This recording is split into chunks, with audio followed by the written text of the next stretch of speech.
Welcome to another OU Insider Under the Visor Sooners pregame podcast powered by Riverwind Casino. My name is Brandon Drum, Parker Thunes, Travis Davison. I said Travis Ford. Travis Ford. Travis Ford. Wow. The old Oklahoma State coach. No, I almost combined Travis Davison and Spencer Forsythe because I'm so used to saying Spencer Forsythe on the board.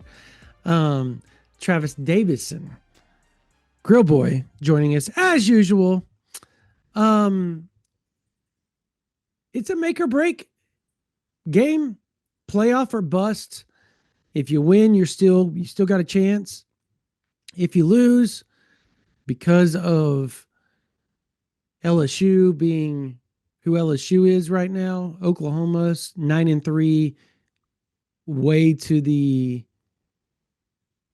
playoffs is probably not existent anymore the way it was to start the season. It's 10-2 or bust, guys. And the only way to be 10-2 is to win the next 4 ball games. By not winning at home last weekend, that put Oklahoma in a very precarious situation this weekend. But it's a precarious situation for both teams. Tennessee has to win as well. So that's going to be really, really big. But we're going to talk about all of that. We're going to talk about Oklahoma's ways to win, some key matchups, and all of that. But before we do all that, Parker, thank our sponsors. Yes, Riverwind Casino, folks, is our presenting sponsor here on the Under the Visor podcast. Riverwind Casino is the OKC area's premier gaming destination, has been for nearly 2 decades, almost 3,000 electronic games, table games, bars and dining options, plus the best live music in the metro. It's no surprise that Riverwind is always a good time. Thanks as well to Jana King, a proud partner of OU Athletics and the greatest team to ever clean, delivering spotless results and solutions from stadiums to any size business across the country. So check out which of their solutions is best for you or your business by going to janaking.com. And finally, a word from Brunt Workwear. Folks, if you spend a lot of time outdoors, you work a blue-collar occupation, whatever the case may be, you need to be familiar with Brunt's Marin work boots. They are no doubt the most comfortable boots I've ever worn, and they feel comfortable right out of the box. No long, painful break-in like all those other brands, but they're not just comfortable, they're built to perform. Whether you need waterproof, safety toe, pull-on, soft toe, lace-up, they've got options that can handle whatever job site you're walking into, and Brunt stands behind what they make. You can wear them to work, and if they're not right for you, send them back. I don't know of any other brand doing that. That's a company that believes in their product. Brunt was tired of the workwear brands out there cutting corners. You work too hard to be stuck in uncomfortable boots that don't hold up. So they built something better, boots that are insanely comfortable and built for any job site. For a limited time, our listeners get $10 off at Brunt when you use code OU Insider at checkout. Just head to bruntworkwear.com, use the code OU Insider, and you're good to go. And after you order, they'll ask where you heard about Brunt. Do us a favor and tell them the guys from OU Insider sent you. All right. Well, 14th ranked Tennessee hosting 18th ranked Oklahoma. Big game this weekend. Knoxville, night game, Neyland Stadium. Boys, first off, how just kind of to revamp, how are you feeling about Oklahoma moving forward? Big picture. Big picture, I mean, it's hard to feel terribly confident in this team right now. I'll say that. Until you see John Mateer start to play better, or until you start to see Oklahoma develop an offensive identity that isn't contingent upon strong play from John Mateer, then, man, it's going to be really, really tough to make yourself believe this team can go on the road their next 2 games, of course, Tennessee this weekend, then Alabama on the 15th after the bye, and get a couple of victories. And, man, the noise is going to get loud. It's going to get loud if Oklahoma starts out 5-0 only to wind up at 6-4 in mid-November. Now, there should be 2 wins on the back end of that schedule. At home against Missouri, at home against LSU. Missouri is down to their 3rd-string quarterback. LSU is a program in complete disarray right now. But, we talk about the fired coach bump. And by all accounts, at least from what we can tell on the outside, It seems that Brian Kelly's firing might actually have been a good thing for LSU and the morale of that program. So you don't want to quite take those ones to the bank yet. This team's going to have to fight, guys. This team's going to have to fight to get to 8-4. And if they can get to 9-3, they will have a case. They will have a case for the college football playoff. I feel pretty confident saying that once the smoke clears at the end of November. But that requires that you either go on the road this weekend in Neyland and win, or you turn around after the bye, go to Bryant Denny, and knock off what will be a pissed off Alabama team for the second straight year. And so, man, in the long term, I'm looking at this schedule the rest of the way, and I'm considering what the preseason expectations were. And I think for a lot of folks, those expectations were reshaped after the 5-0 start. But in all actuality, I think right now we're looking at a team that very much resembles the team we thought we were looking at back before the season, which is a team that's in the vicinity of 8-4, 9-3, and whether they can steal one on the road is probably that razor's edge between 8 and 9 wins. Yeah, I mean, when you look at this team, overall, you're still 6-2. You still got playoff opportunities ahead of you. You've got a couple SEC wins under your belt. You got to 6 wins much quicker than you did a year ago. But it's going to come down to, like, my faith in this team rests in, can they learn from themselves? Can they learn from the tape? When we look at things, we say, man, Arbuckle's scheming up dudes running wide open. Mm-hmm. Can they fix it?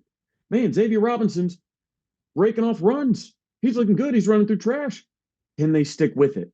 Like, it seems like when something works well, and I brought this up in the past, I feel like when something works well, Oklahoma tends to get away from it. I mean, even the cut up by Isaiah Satania, it's like just little things, shooting themselves in the foot. My only hope is that Oklahoma has no toes left to shoot off, and we get a full 4 quarters on Saturday, because that's what it's going to take at this point with this team. It's going to take a full 4 quarters to be competitive, to eke out wins over the next 2 games. And then obviously you don't know what the morale's like if Oklahoma loses these next 2 games on the road, and you're now a 4-loss team on a 3 game losing streak. I mean, what is the fan base like? What is the locker room like? Everything like that going into those last 2 home games. I don't know. I've seen it. I've seen this team play well. You just got to string it together. Unfortunately, this team feels like, Travis, that it's one of those teams that it's like a reptile that they keep shooting off the limbs and toes, and they keep growing back to shoot off again. I don't know. At least under the last 4 years, that's what it's felt like. It's like they find a way to get in their own way, if you will. The last 4 years, I don't know how to explain it.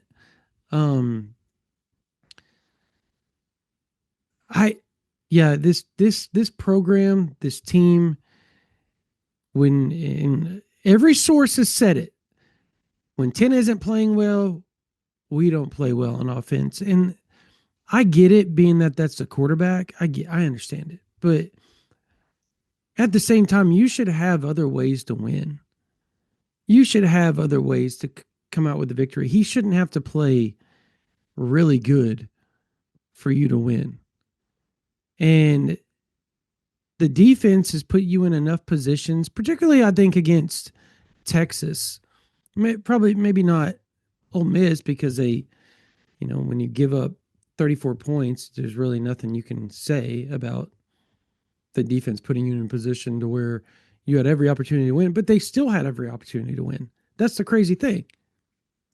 So somehow, some way, this team has to play complementary football.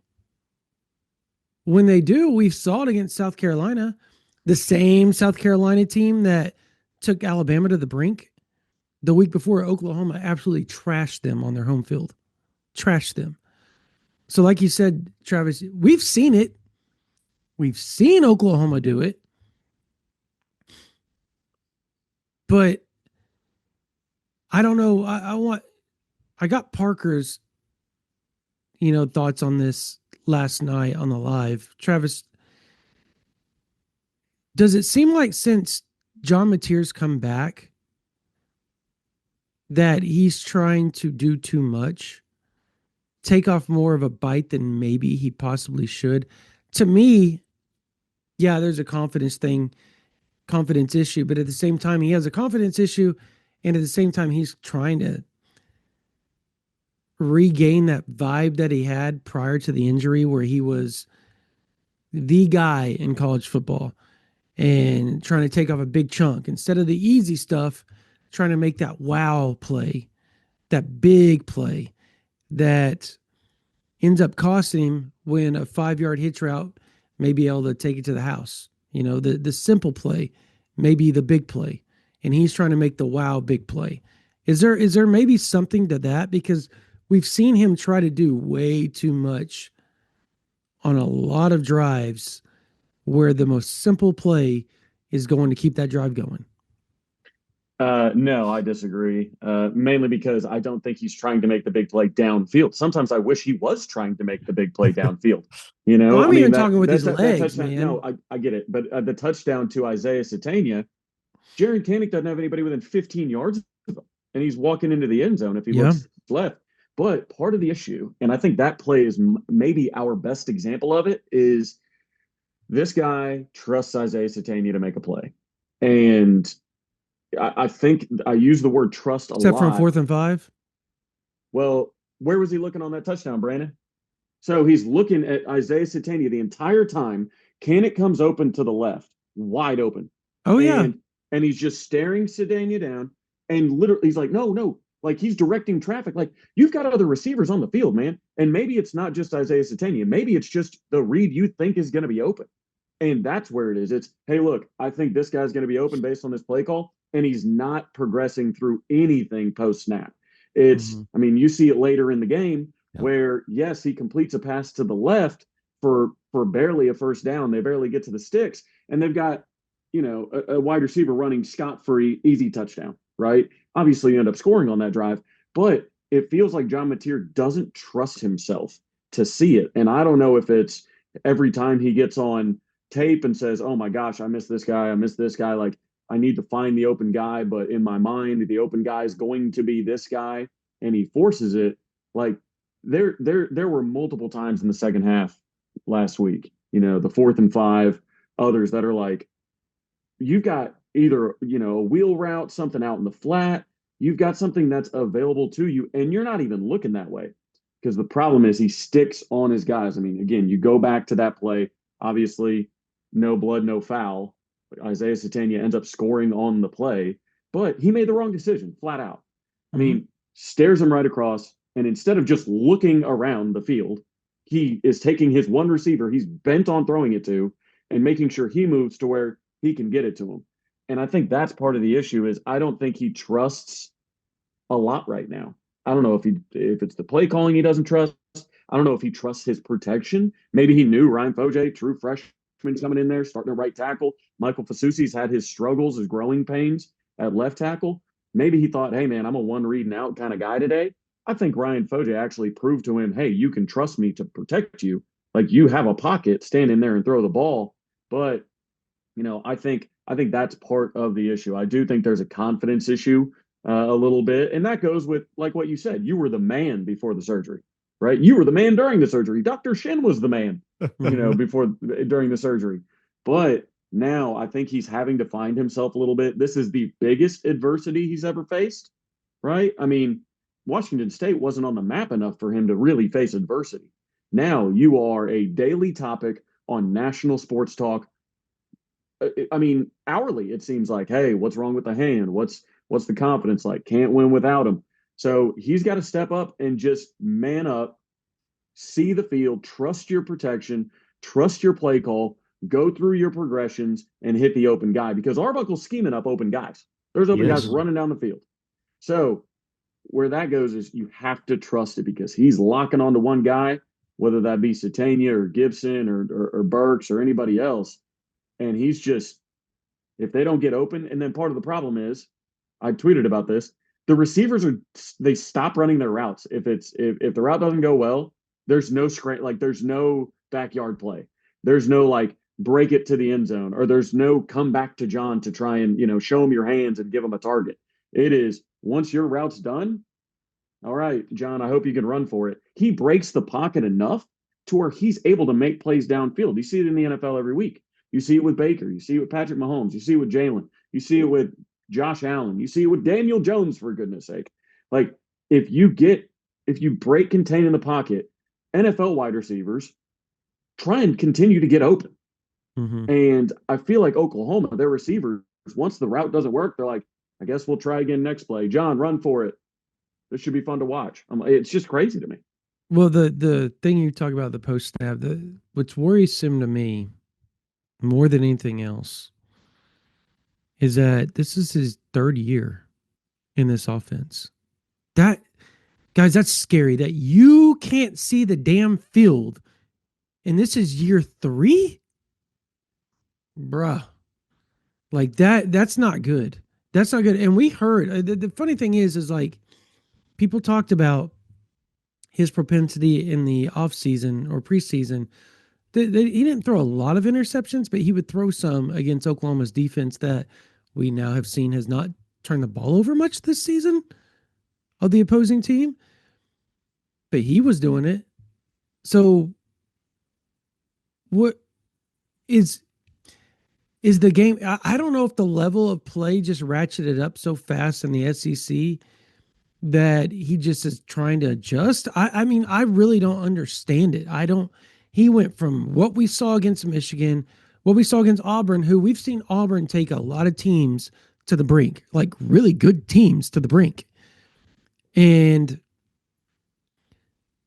now you're this. And yeah, there's a confidence issue. I think there's just a combination of things that maybe Tennessee's the get right defense. I don't know. I mean, it's a perfect defense to get right. Unfortunately, it's a night game at Neyland, which is always spooky and hard as hell to play at. But I just the way that this season has progressed for John Mateer, he was an unknown commodity out of high school.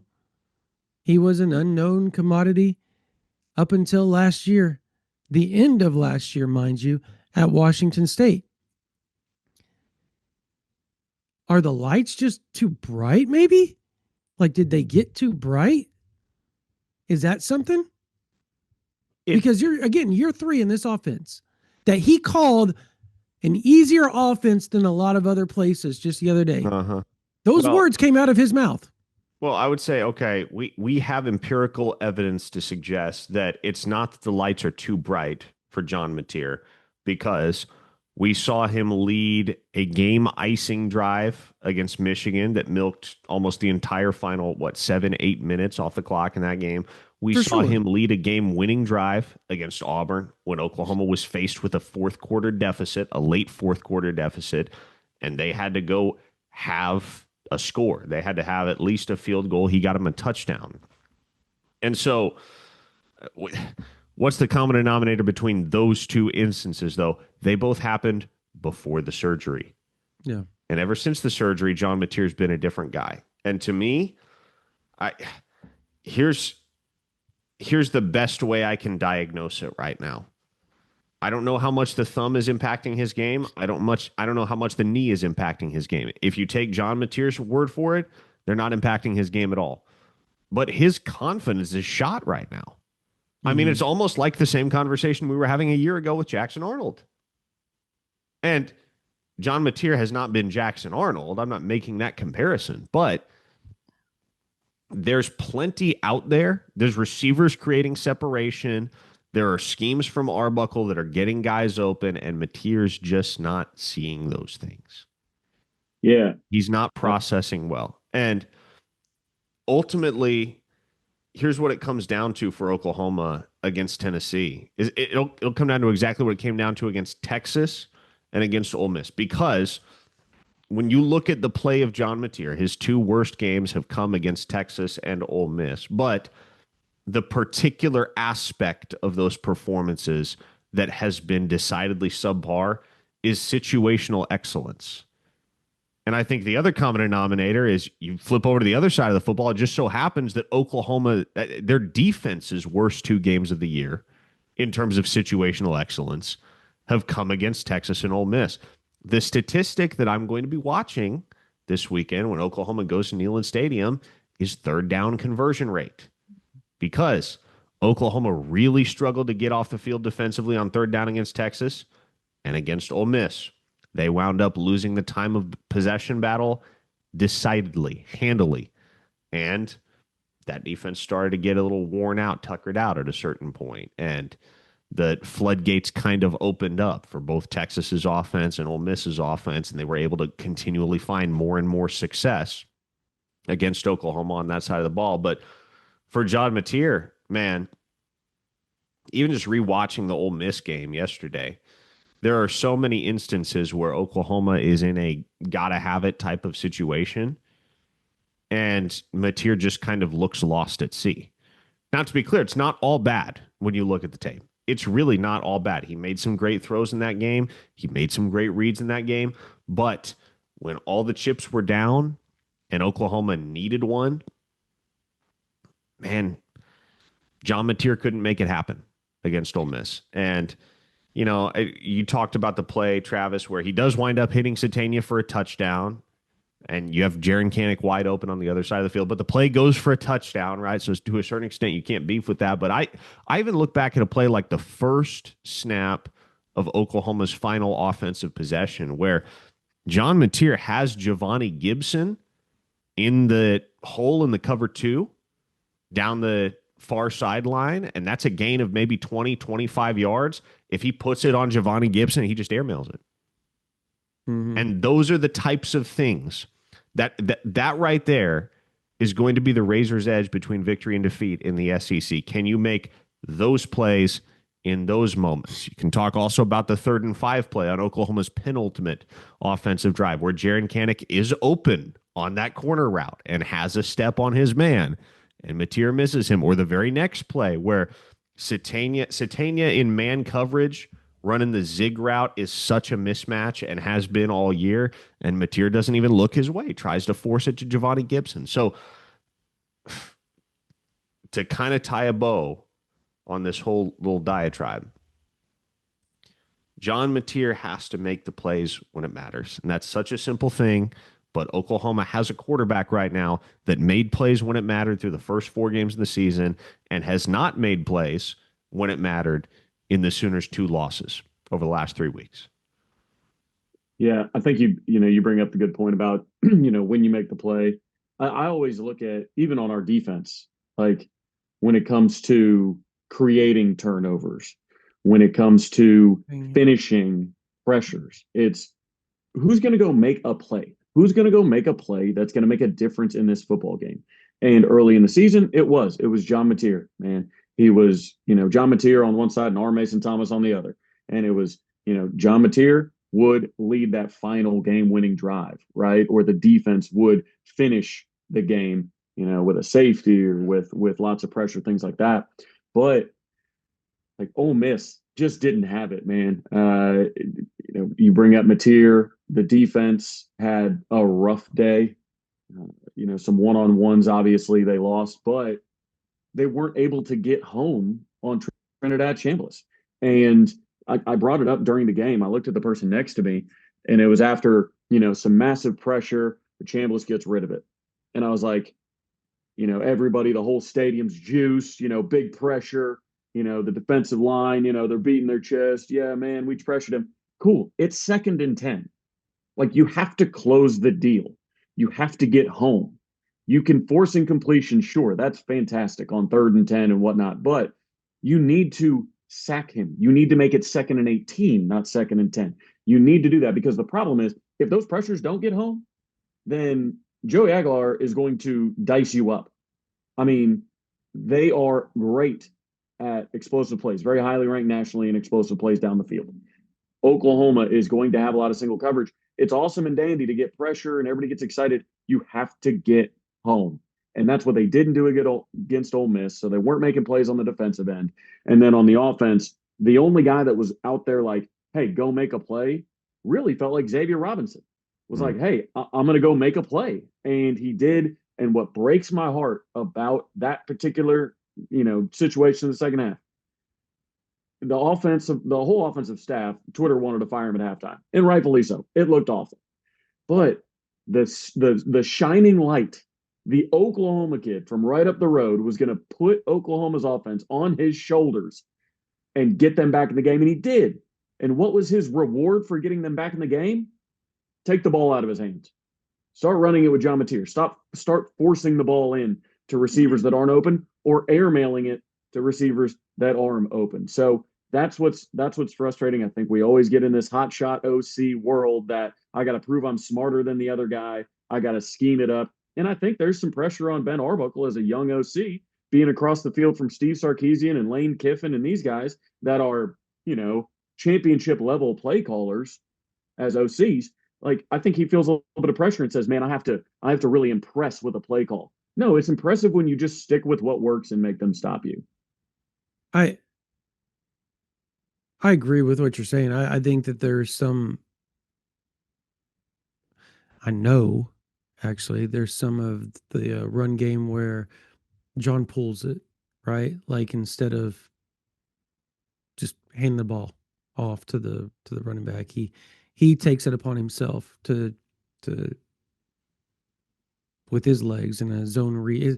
It's not really a zone read, but it is, but it isn't. So basically, just he's doing a lot of that stuff. Like, yeah, again, that's where my question came from of doing too much, because he may feel like he has to do it. He has to do it. And he said that publicly before, where sometimes he feels like he has to be Superman, and he's got to realize that he doesn't, in doing too much. I think that there's so many, the confidence, the doing too much, just like that safety call again goes back to John Mateer. That was on him. That's the one time he should have kept the ball, and he didn't. So like it's just bad reads, even in the run game. It's just been ugh. And that can't happen at night at Neyland Stadium, because this defense for Tennessee guys is going to give you a chance. They're going to give you a chance. Are you going to capitalize it? Like you guys talked about it. Are they going to capitalize on it? It really is that simple. Are you going to capitalize on the chances they give you? Because if you don't, you're coming home with another L. Pretty simple. However, on the flip side, defensively, man, sure would be nice if Gentry Williams was healthy, because the secondary was beat up a little. He plays smart. That's the thing. He doesn't get beat deep a lot. That's the other thing. And Tennessee likes to stretch the ball down the field. And as much as Oklahoma likes to play aggressive, you have to be disciplined and you have to play well on the back end of the defense, or you're going to be giving up some major chunk plays. They have been very susceptible down the field defensively thus far this season, and that's going to have to stop right now, this weekend. It wasn't the freshman, though. It wasn't the fresh. That's the crazy part. It wasn't the Cortland Gilliard. No, it wasn't The issue. Yeah. It was the older guys we expected to do it. And I would be okay with Brent trusting his front four against Joey Aguilar, because you don't have to bring Kip or Kendall or somebody in to like kind of soft spy Joey Aguilar. You had to with Chambliss. I mean, late in the game, you saw trips to one side and easy pitch and catch for a third down completion, because Oklahoma's having to shade somebody in to make sure Chambliss doesn't run it himself, doesn't escape. I mean, he was picking up third downs with his legs. Joey Aguilar is not Davis Bevel back there, Mobley, but he's sorry for that stray, Davis, but he's not Trinidad Chambliss. He's not Lenore Sellers. He's not these guys that are just going to make you pay repeatedly with his legs. So I would like to see Brent help out his corners. You've got a downfield passing attack that you have to corral. Now, some people are like, well, just send more pressure. And if they get to him, then they don't have an opportunity to hit the guys open downfield. But if it doesn't work, you are leaving your guys out to dry so often. You've got safeties covering probably NFL receivers, downfield on route. It's just, It's not a recipe for success. So I would like to see this game plan change a bit to be, hey, let's give more help on the back end and let's trust our front four that might be the best front four in the SEC to go be the best front four in the SEC and go pressure Aguilar, make him throw into coverage, things like that. Because man, it's a product of, like, people were talking about, man, if Jackson Arnold hits Cam down the field a couple times, this game's a lot different. Yeah, it is. Luckily, Jackson Arnold's no good, but they were saying, well, you're pressuring him. It's because you're bringing pressure. It's because you're bringing pressure. That's why he's open. If the pressure doesn't get home, you're going to get scored on a lot against Tennessee. So don't put yourself in that situation by committing more resources to a pass rush to a front four that doesn't need it. Yeah, for me, it just has to, like you said, I think you have to bring pressure a little bit. I just don't know that you have to be constant as far as, like, and I'm talking about pressure from linebackers. I'm talking about exotic blitzes that Brent likes to bring. I think Heupel is so smart that he's going to take advantage of those things. Like, he just is. Like, he's that good of a play caller. The other thing is I think Ole Miss, Lane Kiffin kind of gave the recipe for how to get that defense on its heels, and that is to wait until the comms go off and then make your lineup and then start doing your shifts and all that, to where the communication, and Oklahoma adjusted to that, and maybe they're going to be better at it against Tennessee, you would assume. But that worked. It worked. And it was right after he said the whole sign stealing thing. So, like, they adjusted to that. Oklahoma adjusted back, and they looked better in the second half on defense. But I'm interested to see how Josh Heupel attacks, because he's got a very, very, I guess, a quarterback that is experienced, very experienced quarterback, a guy that has won some ball games, right? Has proven that he has weapons, whether it be Brazil, Mike Matthews, what have you. So, like, they've got weapons, and their wide receivers are big too. Like, that's the other thing. The last time Oklahoma faced a wide receiver unit that was like that big, that was Auburn. And Cam Coleman abused them in 50-50 situations. That's the other thing I worry about. Just something just very simple. And then on top of that, the Tennessee run game is just really good. It's really good. Like, really, really good. Oklahoma has been susceptible a bit with the run game here as of late. And I don't know what to attribute that. It doesn't help not having your best run stopping linebacker out if Kobe McKenzie is out. That's not good. That's not a good sign, guys. So if you were Oklahoma, outside of not being exotic, how do you attack Tennessee? How do you attack Tennessee? Because they're just so balanced on offense. Hey, Sooners fans, we'll get you right back to the video, but first I want to give a shout out to our sponsor, SeatGeek. With over 35 million downloads, SeatGeek is the #1 ticketing app. There are more than 70,000 events listed on SeatGeek, including concerts, sports, festivals, and more. SeatGeek is also the official ticket marketplace for the Oklahoma Sooners, so all Sooners tickets on SeatGeek are authentic and secure.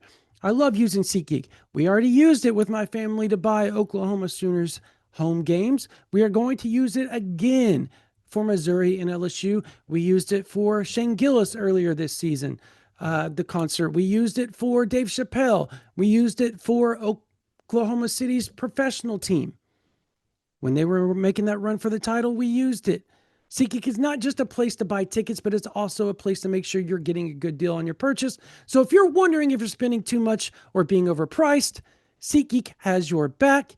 Each ticket is rated on a scale from 1 to 10, so you know you're getting a good deal. So look for the green dot, which green means good, red dot, red means bad.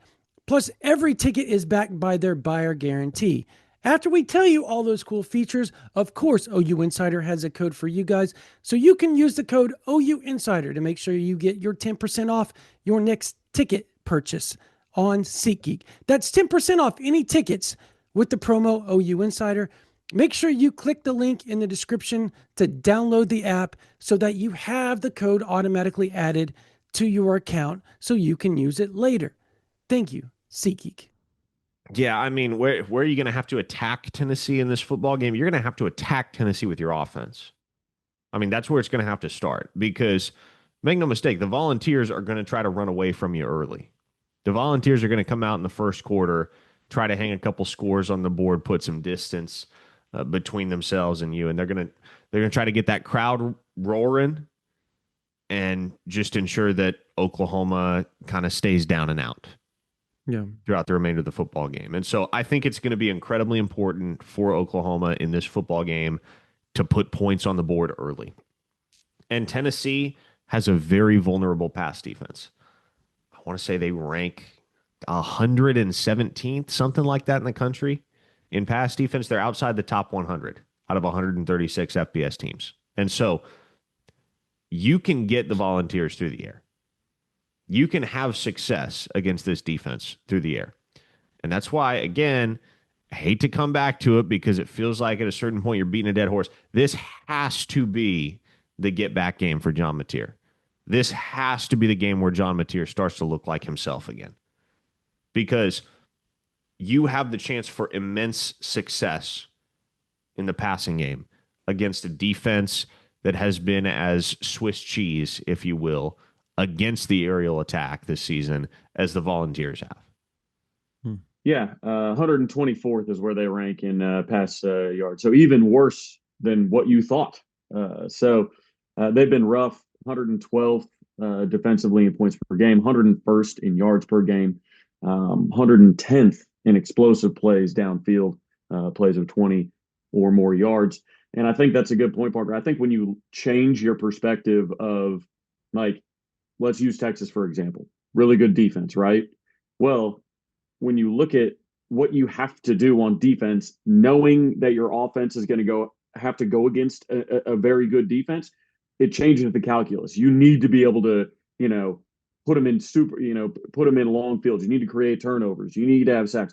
I think with Tennessee, you just need to stop them from scoring. You need to hold them to field goals. Like, there's not enough pressure to be like, man, we can't score with this team because that defense on the other side of the ball that Oklahoma's offense has to face is going to give us all kinds of problems. Tennessee's not that defense. So you don't have to take as many risks. You don't have to be as exotic. You don't have to show off how good of a defensive coordinator you are every week against your Lane Kiffins and Josh Heupels and Steve Sarkisians and these guys. Like, you got a fistful of rings. Like, you don't need to, talk about, hey, we're going to do this. We're going to catch them over here. We're going to catch them over here. Just be sound, tackle well, turn your head if you're a defensive back downfield, and you should be fine. Like, but fine is holding them to 24 points. Like, and fine is holding them to maybe 30 points. But this is not a team. This team just gets in shootouts. That's all they've done. The 3 SEC wins they have, all 3 of those teams have yet to win an SEC game. 0-4 Mississippi State, they only beat them by 7. 0-4 Arkansas, they only beat them by 3. And then 0-5 Kentucky, they gave up 34 points to. So this, Parker said, it's a get right game for John Mateer. It absolutely is, because there's no other ones left on the schedule.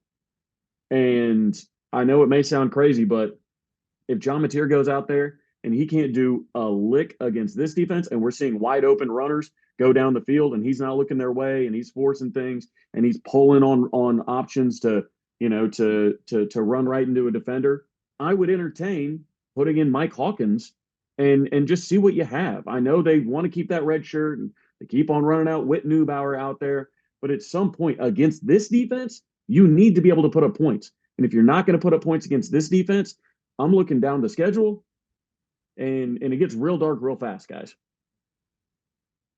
Boy, you just like hung a deep shadow for this podcast with what you just talked. It was real, but it was a deep shadow of, hey man, if this doesn't, and we had that conversation last night about Michael Hawkins because somebody asked it in the super chat about pulling his red shirt. They're trying to do everything they can to not make that happen.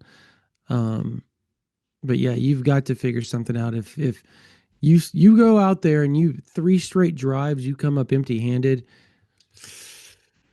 I think you got to make a change at that point. Like you have to, Depending on right? the score. Depending on the score. I mean, Right, if but the odds are it's going to be at least 14 or 10-0 at some point if that's the case. Like you're not going to just I don't think you're going to keep them scoreless 3 straight drives, do you? Like 3 not even 3 points? I don't think it's possible, is it? it is certainly possible, but Yeah, but it what will $1%?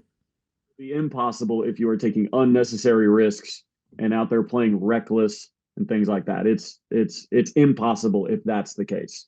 If Oklahoma, if they've got playmakers, I'll tell you what, it would be really nice to have a cheetah that specializes in coverage.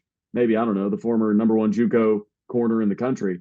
It'd be really cool to have somebody that is more of a coverage person than just a hey, I'm going to go blitz and stop the run all What day person. But hey, call me crazy. wouldn't it be amazing after everything that's happened with Kendall Dolby? And he's not on the team, but he's practicing type deal. He travels. He suited up last weekend, by the way. If I remember correctly, he was out there suited up. He got hurt last year during this exact game, right? If this was like the game where he comes back and just has like the game of his life, which he kind of was having before he got hurt, by the way. He was playing well. So, I mean, yeah, wouldn't that be awesome? That would be a redemption story if there ever was one, by the way. Um, I think lastly for me is the bigger issue of just confidence. Like this team's rebounded before at South Carolina, but it was an 11 a.m. kick. That was a weird atmosphere. Like I think Parker called it disappointing. As far as like the trip went, just because he thought it was going to be a little bit more than what it was, and I think everybody did. But is this team confident enough to go in and win? Like, do you think as a whole they're confident enough to go in and win right now? I know I don't. they're only 6-2. That's the crazy part that we're Yeah, having this conversation about confidence. I I truly get don't it. think confidence is going to be the issue with this team. If they go to Neyland and lose this weekend, it won't be for lack of confidence. I think much as we've seen against Texas and Ole Miss, it will be for lack of execution. Don't you think confidence, execution kind of plays into confidence, though? There is No, truth to that. because I mean, look, I go back to the South Carolina game. Oklahoma had every reason to go into that game with compromised confidence after getting throttled by Texas the week before and going on the road to Williams-Brice Stadium. And that game was never in doubt, man. That team absolutely punished the Gamecocks. And so, yeah, I don't think this team is going to go to Neyland Stadium with anything less than the same confidence, the same swagger that they've brought into every game. The reality, though, is that confidence and swagger don't mean anything if you don't go out there and make plays when the chips Yeah. are down. And so, to me, that's what it's going to be about. It's going to be about winning the turnover battle on Saturday, getting off the field on third down, and having a get right game for your quarterback. Very simple things, but it's in the SEC in particular, it is the team that does the simple things well that oftentimes wins the football game. Yeah, I mean, look at last week. If Isaiah Satania doesn't hurdle nobody and fumble, and he just keeps moving it up the sideline, that's the simple thing you do correctly. And Oklahoma might win that football game. You're down 5, you'd be in Ole Miss territory. Like instead, you go down 8, and now all of a sudden it's all panic, no disco. And it's like those little things. Are you going to go make the play? But to answer your question kind of about confidence, like I think I don't think it's anything about confidence necessarily.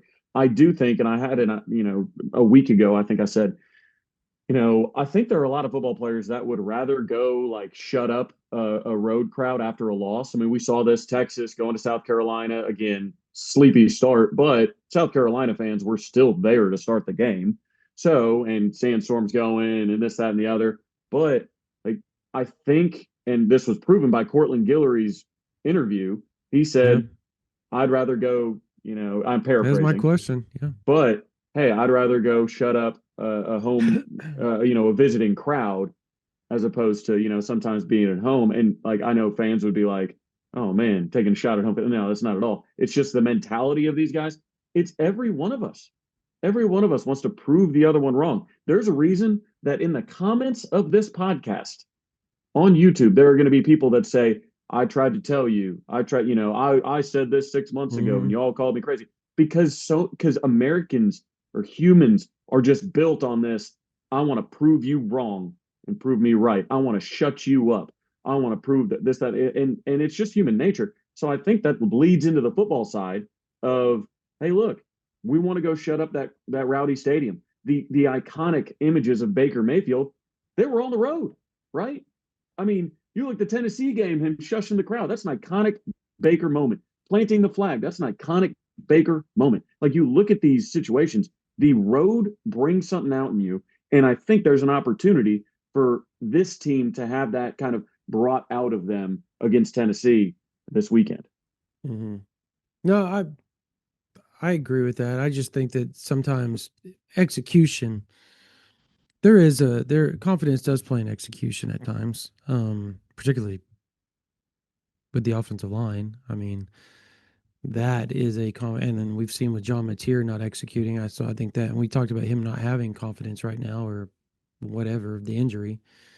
I just think there's a lot to unpack there, but yeah, the proving right, the Guillory thing. You're right, Travis. It's going to be fun to see how this plays out because from a just big picture look at it, Oklahoma has to shut down. I think you have to have at least defensively 4 punts, 3 punts, something to that extent, at minimum, for Oklahoma to walk away with a victory. I don't think you can have anything less than that. If you can't get up to those 3, 4, 5 punts into the game and stop Tennessee and you get in that shootout, I think game's done. You're not keeping up. Because I don't trust the offense unless they're going to play keep away and like eat the clock up. Then maybe you can get away with that. But there's going to have to be a time where Oklahoma, I think, Parker, you said it earlier, Oklahoma's going to have to eat the clock up. They have to eat the clock up this game. Have to eat the clock up this game. So, having said that, each of us, one thing that Oklahoma has to do, I say eat the clock up. They have to eat the clock up. They don't have to control the time of possession, but there's a good chance they're going to because Tennessee loves the big play so much. They like to take shots down the field. And I don't think Tennessee really controls any time of possession. It's much like Jeff Lebby. Like you're never going to walk away with time of possession victories. And they run the exact same offense. And that's okay. There's teams that can get away with that. Tennessee being one of them. But Oklahoma can't. They have to control the time of possession. Last week, Mississippi, Ole Miss controlled the time of possession and had big plays. That's a horrible combination to win a ball game. So that's my deal. Oklahoma has to control the clock. And not necessarily the clock, but just have long drives. They have to have a couple of drives where they're eating up 5 minutes, 6 minutes off the clock, and they're like 10 play drives, right? To come away with 3, 7, what have you, doesn't matter. But something to that extent, they have to have 3 or 4 of those drives. What say you all? Yeah, On I just think, keys to and win. I go back to what I said earlier. I think what matters most for Oklahoma in this game is winning the battle on third down. I mean, I truly with as stout as Oklahoma's defense is, with the propensity that they've demonstrated to be able to get off the field quickly, force a 3-and-out. Like it hasn't been a persistent issue with this defense that opponents are sustaining drives. What I'm trying to say is they can win a game without winning the turnover battle. I don't even think that's a prerequisite when you have a defense like Oklahoma's. But to me, it is a prerequisite that you have to win the battle on third down. You have got to convert on third down at a higher rate than the opposition. And that goes into playing complementary football, right? Like your offense has to be good on third down. Your defense has to hold the line on third down.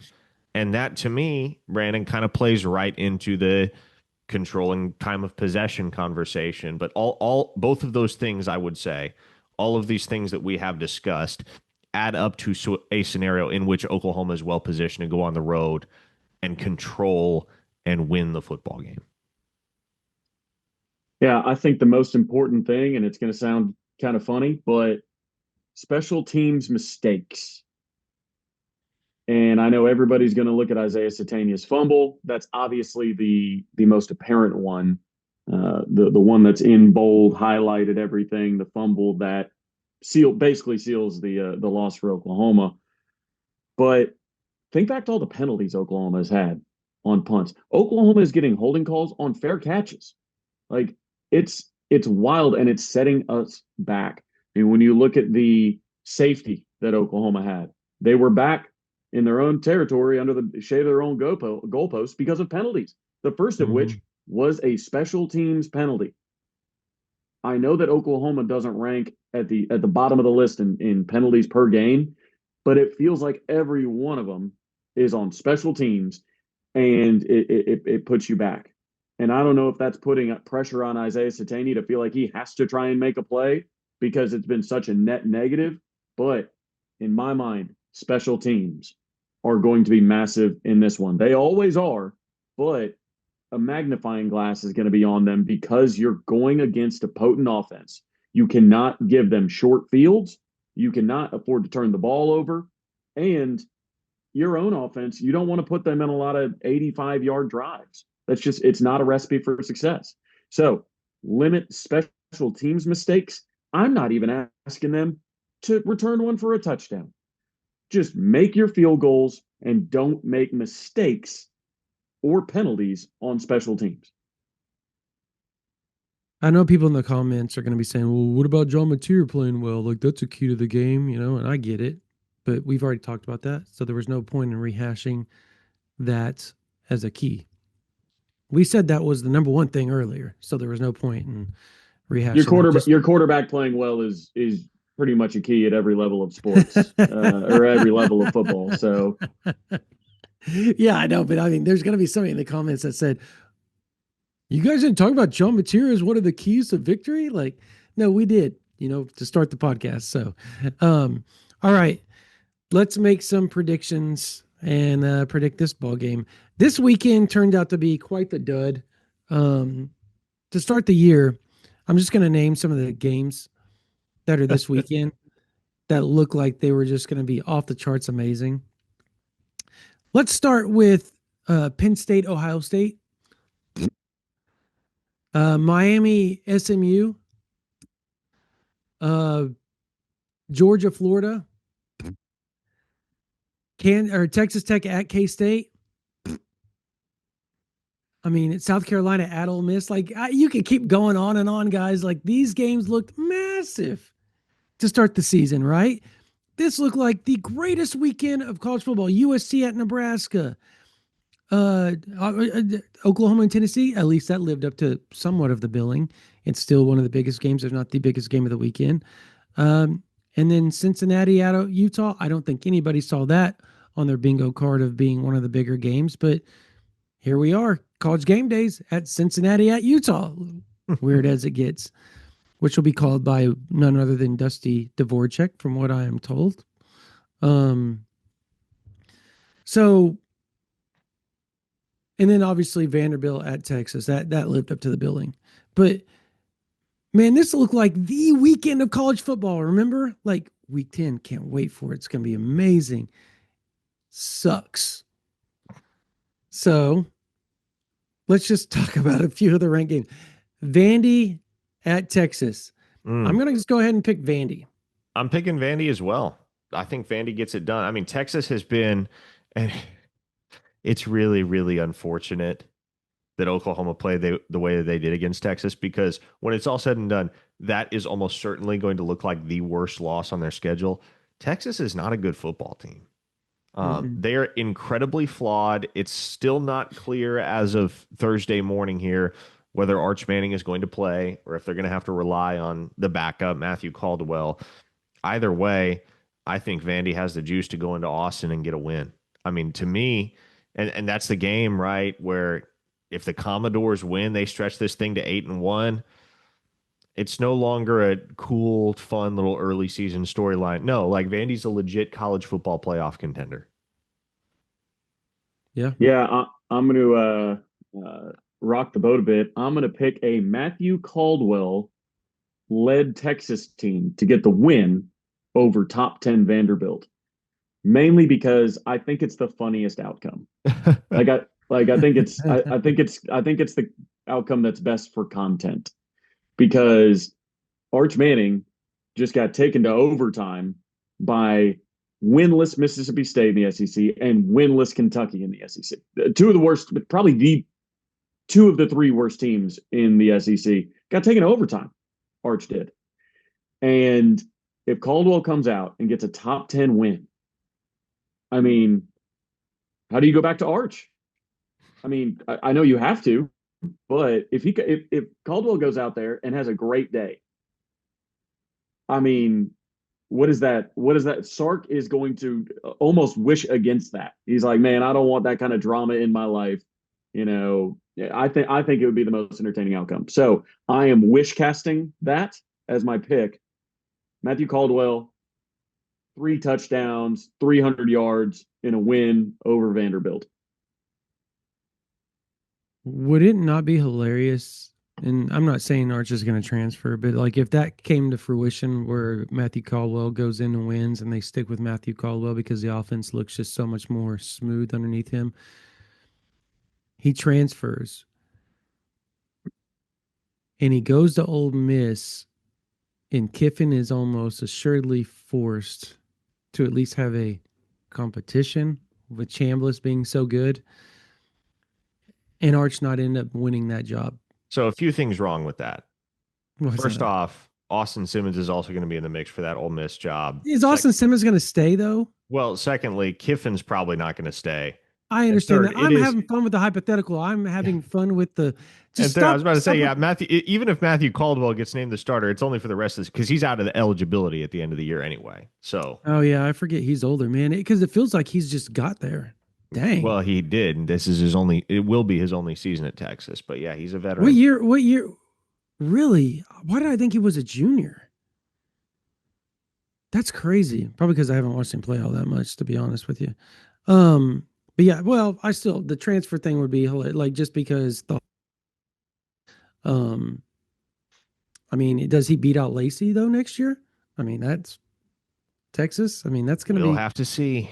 Yeah, it's going to be interesting. Is there any way that SMU beats Miami? Because I think Miami's flawed. I think Miami's flawed.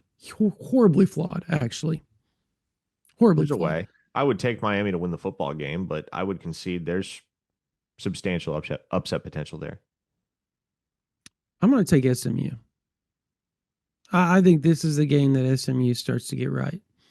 Miami has allowed teams to play them better than they should have all season. Yeah, I think SMU is good enough that if you do that, much like Louisville, it's going to cost you.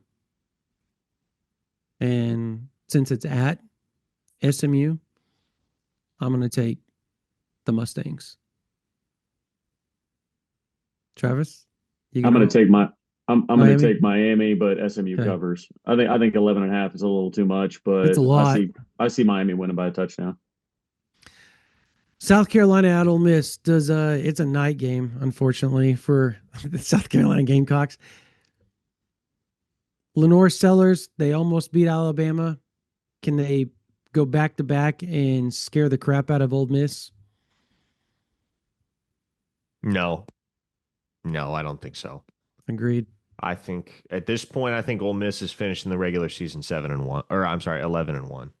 They went into the Oklahoma game, or I guess came out of the Oklahoma game 7-1. I think they're going to finish the regular season 11-1 at this point.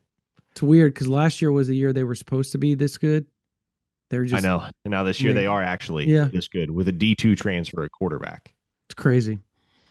Crazy. Yeah, I think that the sun is starting to set on Shane Beamer, unfortunately, in South Carolina. I think there are those that want to get off the Shane train, if you will, as it was told to me while I was down there. Yeah, I think Ole Miss gets the job done. You know, there are certain teams that keep collapsing. You know, Kentucky collapses in overtime, Mississippi State collapses in overtime. You know, Alabama wins over South Carolina, collapses late. There's just consistent collapses. I can't trust these coaches until they prove that they do it otherwise. Yeah, I think Shane ends up at Virginia Tech, most likely. So, Cincinnati at Utah. I'm gonna go with Ficklin. Come on. Fighting Ficklins. Let's go. I'm actually taking Cincinnati in this game. I'm going fighting Ficklins. Let's go. And Brendan Sorsby is a dang good quarterback. Mm-hmm. Howie Walker has played some good ball for the Bearcats this year, running as effectively as he has ever run at the collegiate level. I think Cincinnati goes to Salt Lake City and gets the road upset. Parker literally brought up Howie Walker just to piss off OU fans. Like that was the only reason. I mean, I brought him up because he's a good. I know he's good, but I'm just saying, like OU fans are like, "You son of a." I like our running backs right now. It's just we got to give them the ball. But Cincinnati and Utah, I'm taking Utah in this. Again, one of those situations where I think they win, but they do not cover the 10.5. It's a lot of points. Is that how on earth is it 10.5? Wow. That's why. Because Bird is the quarterback, brother. Crazy thing is Cincinnati is one really bad Brendan Sorsby throw late in the fourth quarter of that season opener against Nebraska from being undefeated right now. I forgot that play existed. Oh my gosh, that was awful. That's their only loss. That was awful. Yep. All right. Oklahoma at Tennessee, night game, Neyland Stadium. By the way, sorry, looping back around for just a second. That's Sorsby's only interception this year. That is the only interception he's thrown. That's how good that guy has been ever since. Wow. It's unfortunate. Yeah, because if you watch that play over, even live, like we did, like, you would think that. Yeah. Where are you trying to go with that football? Yeah. All right. Oklahoma at Tennessee, 6:30 kickoff, Neyland Stadium. I believe Tennessee is a 3.5-point favorite. It's kind of stayed there this whole time. Fellas,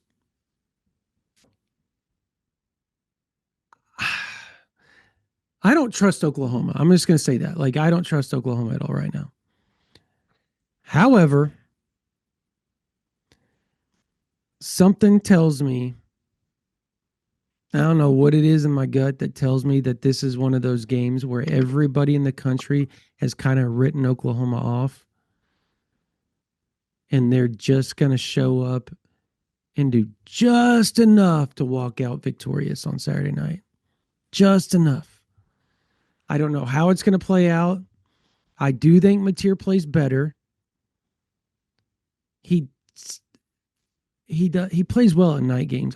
He has all season. So I'll say night game Mateer shows up and Oklahoma walks away victorious 31-27.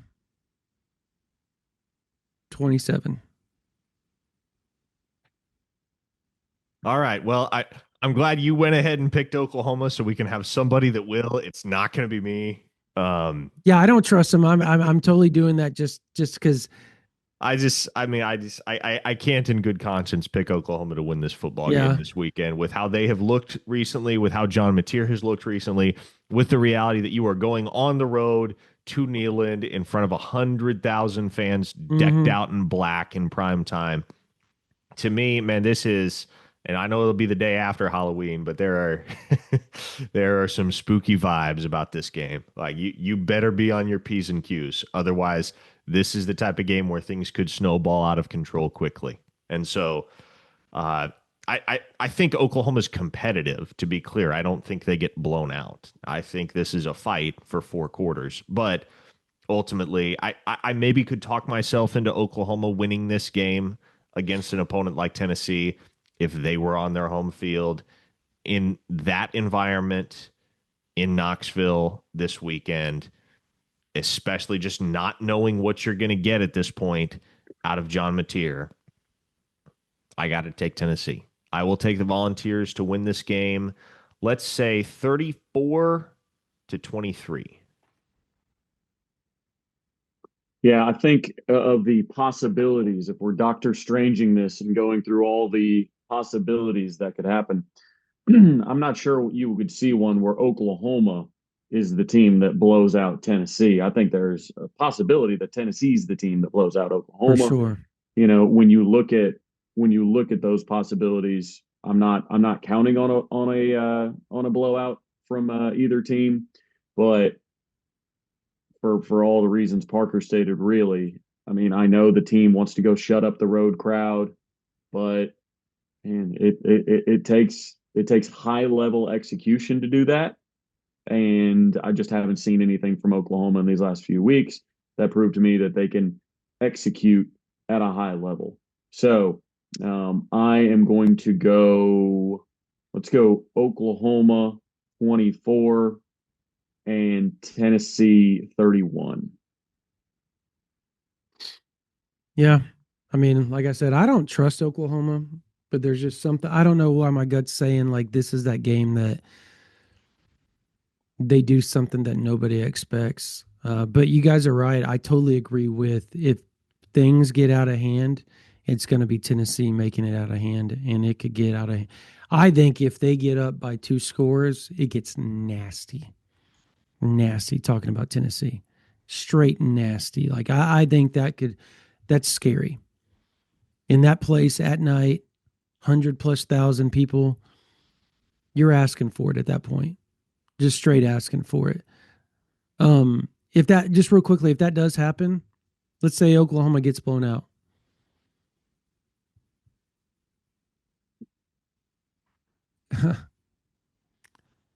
Is the hot seat very, very hot?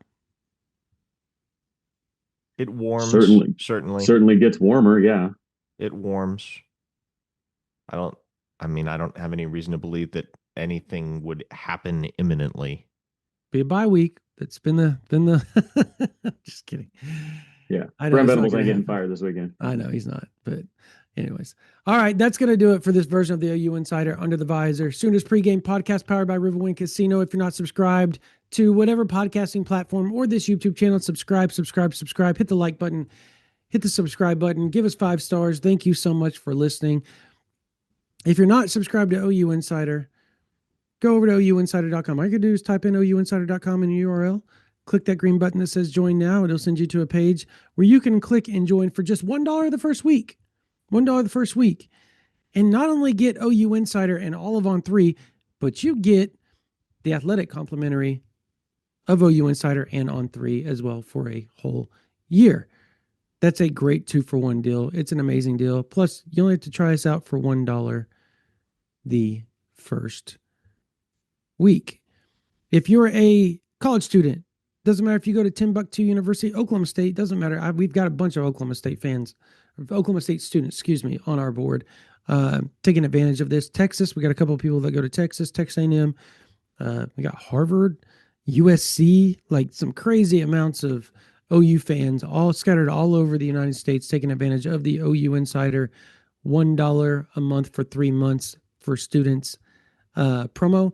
All you have to do is email ouinsider@rivals.com. We will send you a promo code back to make sure you get OU Insider for $1 a month for 3 months. Same thing with teachers. Doesn't matter what state you're teaching in.